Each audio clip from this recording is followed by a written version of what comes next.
bem-vindos a mais uma conversa aprofundada. Hoje a gente mergulha numa obra, assim, fundamental e que ainda hoje dá o que falar. A Gênese, de Allan Kardec. Isso mesmo. A gente está se baseando aqui em trechos da quarta edição francesa, lá de 1868, né? É um livro onde Kardec tentou fazer uma ponte bem ousada entre ciência, filosofia e a doutrina espírita que ele estava codificando. Uma ponte ousada mesmo. Pois é. Ele pega conceitos religiosos que, olha, no século XIX já estavam meio abalados pela ciência, né?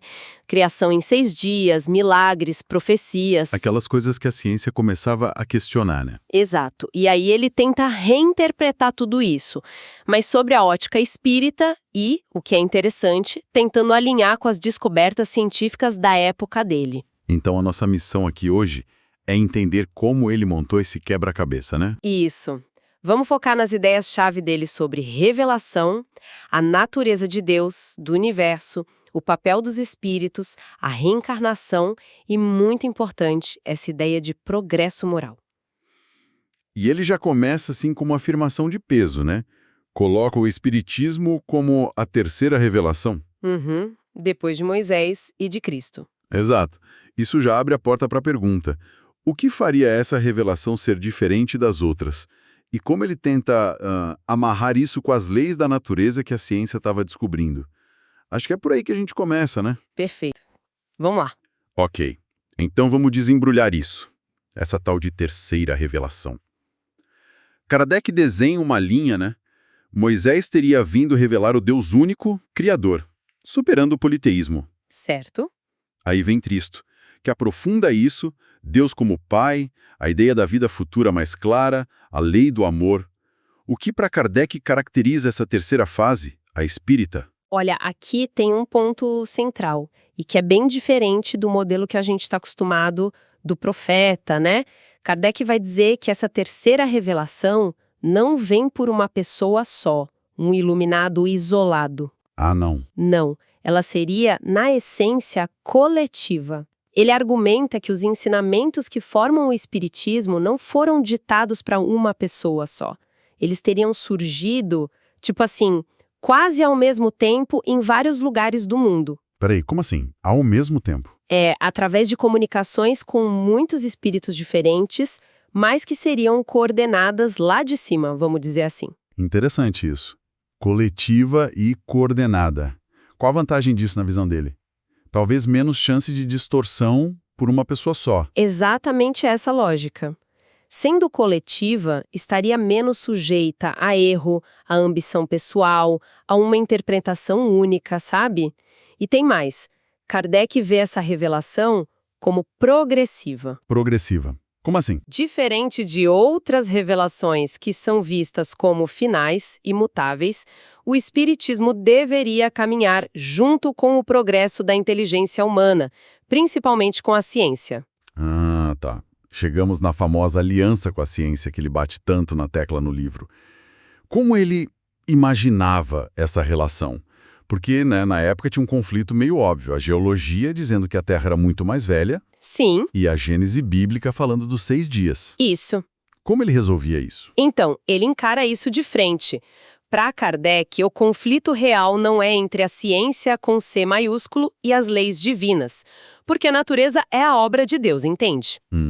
A ciência, quando descobre as leis do universo físico, pensa em Copérnico, Galileu, Newton, ela estaria, na verdade, revelando pedaços da própria criação divina.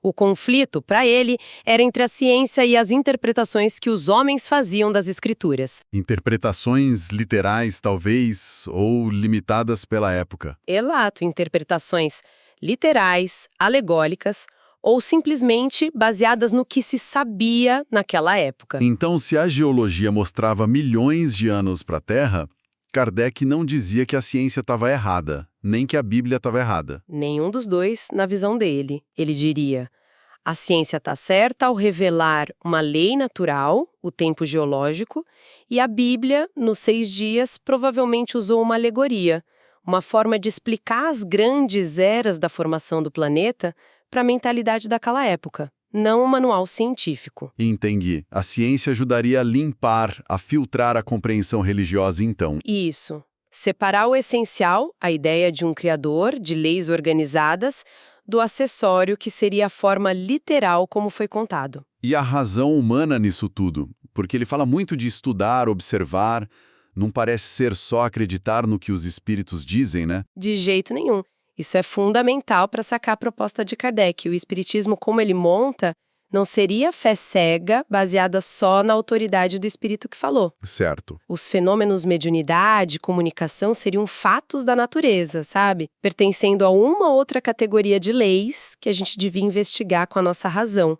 Os espíritos dão informações, mas cabe a nós, humanos, analisar, comparar, passar no filtro da lógica, do bom senso. Uma via de mão dupla, então. Totalmente. E verificar se bate com o que a ciência já sabe. A razão humana é peça ativa na construção desse conhecimento.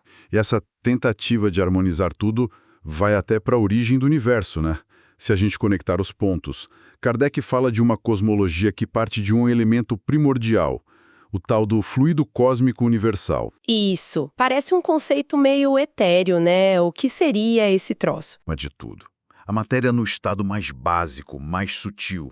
Tipo uma energia base universal. A ideia é achar uma unidade por trás de tanta coisa diferente que existe. Uma unidade fundamental, né? Mas como essa matéria-prima única vira estrela, planeta, ar, água, tudo... Bom, aí entra um processo contínuo de transformação.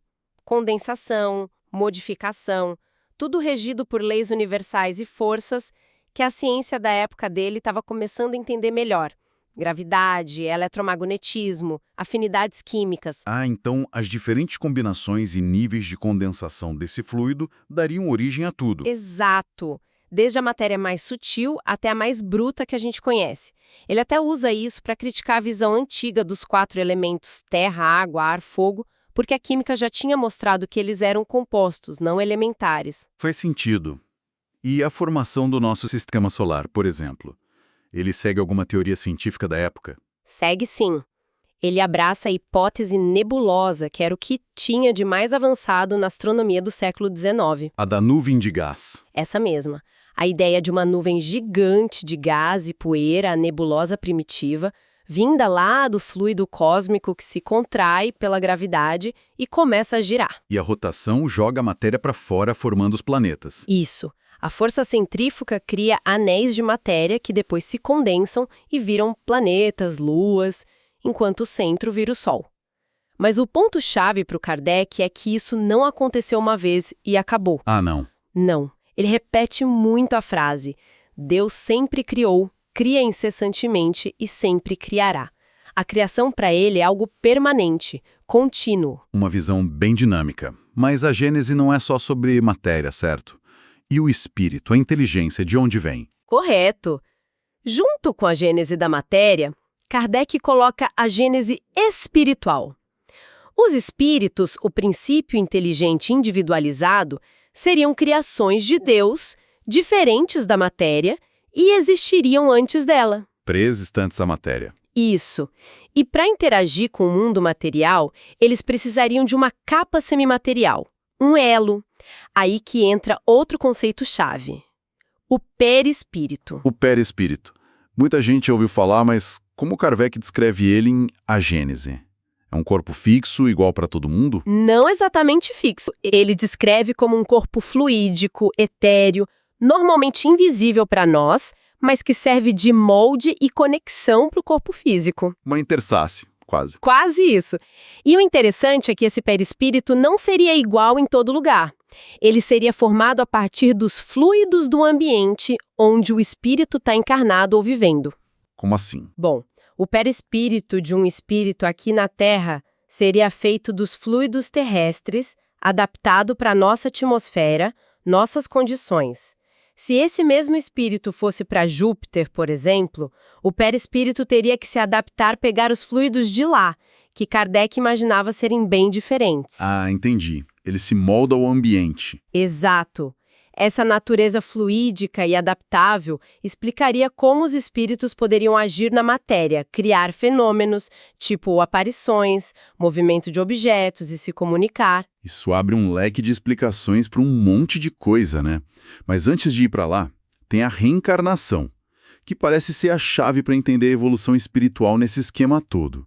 Como a Gênese trata disso? Por exemplo, gente que nasce com um talento incrível, o gênio. A reencarnação é a resposta direta de Kardec para isso. O gênio não seria um milagre da biologia, nem um presente divino aleatório. Seria o quê, então? Seria a prova de um espírito que já viveu muitas vezes, que ralou, aprendeu em vidas passadas e traz essa bagagem, esse conhecimento, essas habilidades acumuladas. O aprendizado não se perderia com a morte do corpo. Ficaria gravado no espírito. Então a genialidade seria resultado de esforço anterior. Exato. Esforço passado, não privilégio do presente. Nossa, as implicações morais disso são gigantescas, né? Pensando em desigualdade, preconceito. Sem dúvida alguma. É um dos argumentos mais fortes que Kardec usa para defender a igualdade, a fraternidade, a solidariedade. Como assim? Pensa bem, se o mesmo espírito pode reencarnar uma hora rico, outra pobre, uma hora numa raça, outra em outra, homem, mulher, ao longo da sua jornada, então todo preconceito baseado nessas condições que são temporárias perde totalmente o sentido, né? É verdade. Cai por terra. A reencarnação colocaria a igualdade fundamental de todos como espíritos em evolução, não só como um ideal bonito, mas como uma lei da natureza. A solidariedade vira quase uma necessidade lógica, porque o outro pode ter sido eu ou pode vir a ser eu em outra vida. Nossa, isso muda tudo. Imagina o impacto. O opressor de hoje pode ser o oprimido de amanhã, literalmente. Para Kardec, isso tornaria o egoísmo e o preconceito não só errados moralmente, mas irracionais mesmo, à luz dessa lei. Ele menciona um termo raça adâmica, né? Como isso entra aí? Sim, ele usa essa expressão, mas reinterpreta. Não é no sentido literal da Bíblia ou racial como se pensava na época. Para Kardec, a raça adâmica seria uma alegoria para um grupo de espíritos já mais evoluídos intelectualmente. Que vieram de outro lugar. Talvez de outros mundos, ele até sugere que poderiam ser exilados, que encarnaram na Terra lá atrás para dar um empurrão no progresso dos espíritos mais primitivos que já estavam aqui. Ah, uma forma de explicar as diferenças de desenvolvimento entre os povos. Exato. Dentro da lógica reencarnacionista dele, seria uma explicação para as diferenças culturais e tecnológicas que ele via no século XIX, atribuindo isso à bagagem espiritual que diferentes levas de espíritos traziam ao reencarnar. Entendido. Mudando um pouco de assunto, uma parte grande de A Gênese olha para os milagres e profecias, né? Principalmente os dos evangelhos. Qual a visão geral de Kardec sobre os milagres? Ele simplesmente diz que não existiram? Não, ele não nega que os fatos aconteceram. O que ele nega é que sejam derrogações, quebras das leis naturais. A base é: Deus é perfeito, então criou leis perfeitas e imutáveis que regem tudo. Certo. Logo, não precisaria ficar suspendendo essas leis para fazer coisas extraordinárias. O que a gente chama de milagre seria, na verdade, a manifestação de outras leis naturais. Leis que a gente ainda não entende direito. Que leis seriam essas? Principalmente as leis que governam os fluidos. Lembra do fluido cósmico, dos fluidos vitais, do perispírito e a interação entre o mundo espiritual e o material. Ah, então a chave para entender os milagres seria essa física dos fluidos e a capacidade dos espíritos de manipular eles. Principalmente os mais evoluídos como Jesus. Exatamente isso. A vontade e o pensamento do espírito agiriam sobre esses fluidos, direcionando, modificando, para produzir efeitos aqui no mundo material. Kardec usa essa lente para reler vários relatos dos evangelhos. Quer ver? Manda! As curas não seriam milagres sobrenaturais, mas resultado de uma emissão poderosa de fluidos magnéticos curativos por Jesus. Isso atuaria no perispírito e no corpo do doente. E a fé da pessoa? A fé ajudaria, facilitaria receber e absorver esses fluidos. Lembra da mulher que tocou na roupa dele e sentiu a virtude, a energia sair? É um exemplo clássico dessa interpretação fluídica. Certo. E as possessões, os demônios? Os tais demônios não seriam seres mitológicos, seriam espíritos humanos mesmo, só que ainda imperfeitos, ignorantes ou maldosos os obsessores, que influenciavam negativamente as pessoas encarnadas, explorando fraquezas morais ou afinidades ali. E a expulsão? Seria o resultado da autoridade moral superior de Jesus, que conseguia impor sua vontade sobre esses espíritos. E as ressurreições, tipo a de Lázaro? Aí Kardec levanta uma hipótese que era até comum na medicina da época. Muitos casos de morte poderiam ser, na verdade, letargia, catalepsia, morte aparente. Sinais vitais quase zerados. A ação fluídica de Jesus teria sido forte o bastante para reanimar o corpo que ainda tinha ligação vital com o espírito. E as aparições de Jesus depois de morrer? Seriam manifestações do espírito dele usando o perispírito, que em certas condições, controladas por ele, poderia ficar visível e até tangível para os apóstolos. Era a prova da sobrevivência da alma. Mas olha, dando essas explicações naturais, baseadas em fluidos, ele não corre o risco de diminuir a figura de Jesus? De tirar o lado divino dos atos dele? É uma preocupação válida, mas Kardec diria o contrário. Para ele, basear os poderes de Jesus em leis naturais, mesmo que desconhecidas para nós, não diminuiria Jesus.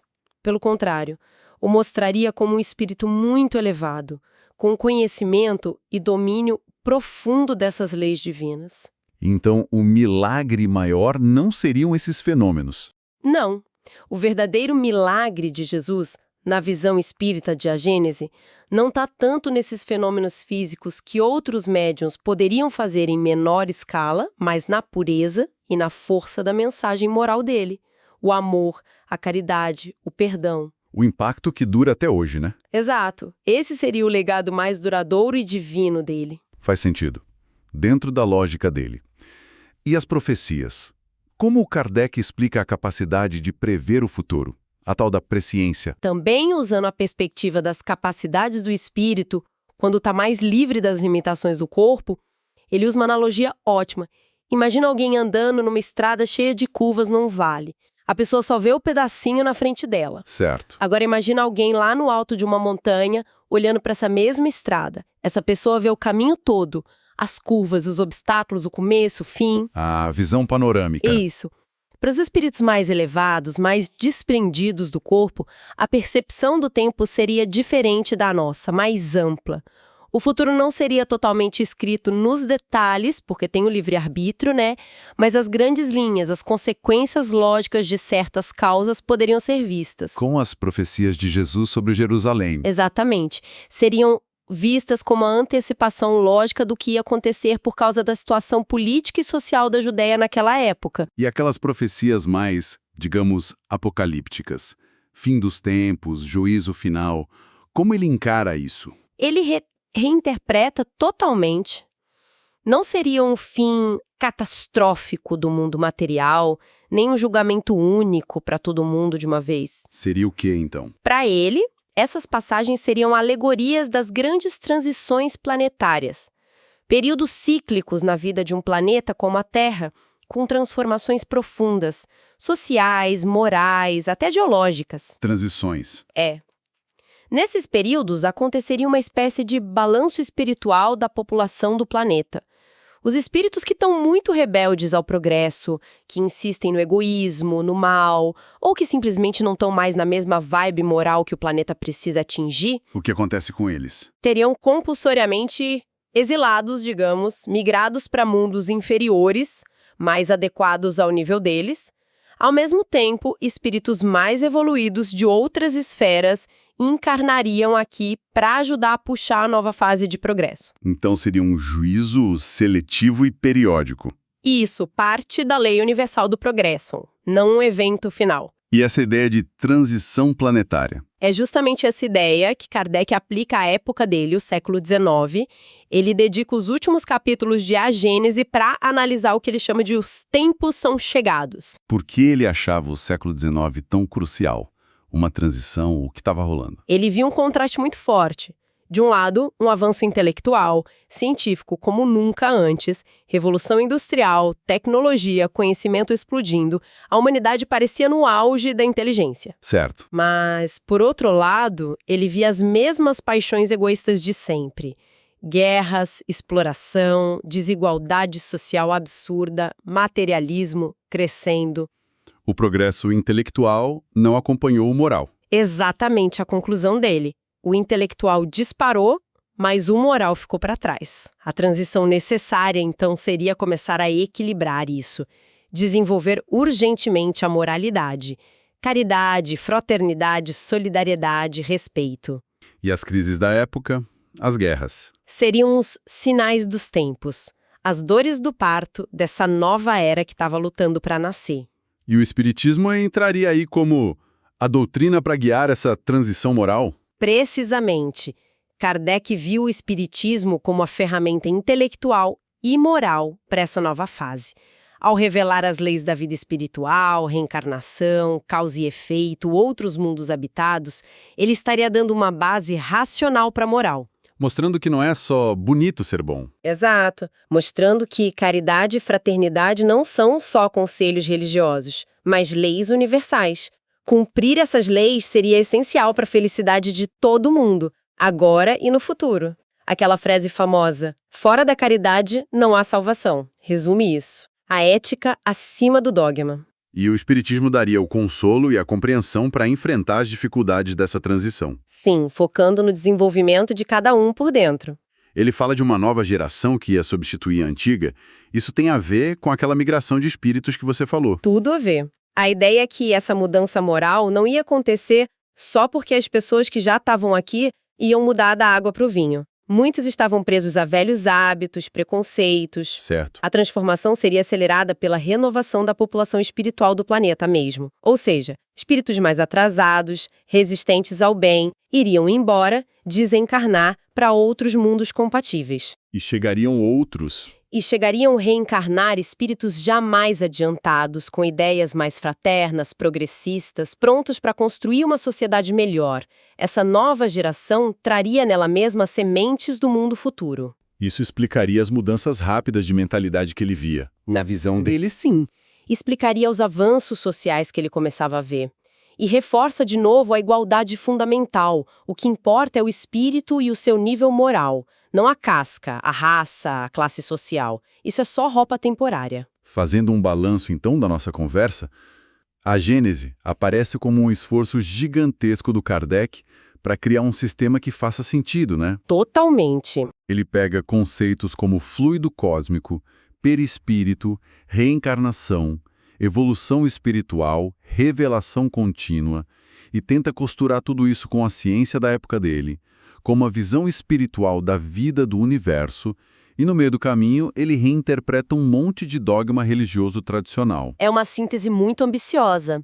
O objetivo claro parece ser mostrar que ciência e espiritualidade não precisam brigar. Podem ser duas faces da mesma busca pela verdade, sabe?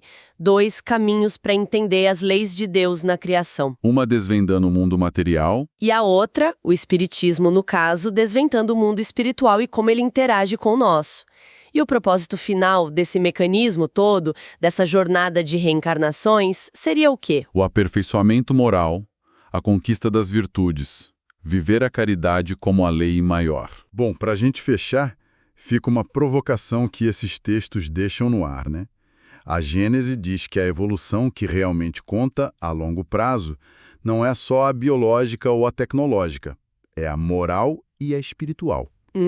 E que essa evolução acontece para todo mundo junto, em ciclos, através de mundos e vidas.